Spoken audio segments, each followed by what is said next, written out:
ગીર વતી આપણી ગીર છે કે કલ્ચર ગીર એટલે હરિયાળી ઝાડવા હારા ને હાવજ રીએ ને પશુ પંખી રીએ અને ભેહુંનું દૂધ હારું એટલું જ નહીં, ગાંડી ગીરમાં જે આવકારો અને કલ્ચર ને જે સંસ્કૃતિ છે ને એ હાચવવા જેવી છે. એક મોટી યુનિવર્સિટી છે ભારતમાં, બિહારમાં, યુપીમાં, મધ્યપ્રદેશમાં તમે જાઓ અમુક રસ્તા રાત્રે બંધ થઈ જાય.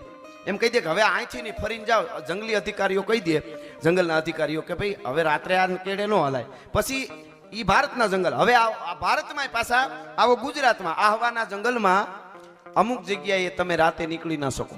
આ જે નરી વાસ્તવિકતામાં કહું છું, પણ ઓલ ઓવર વર્લ્ડ આખી દુનિયામાં એક જ ગાંડી ગીર એવી છે કે રાતે 1:30 વાગે ભૂલા પડો તો માલધારીઓ લૂંટાઈ જાય. મારો બાપલિયો આવ્યો, મારો વિહામો આવ્યો, રોટલા ખાઈને જાયજો, આ દૂધ પીને જાયજો.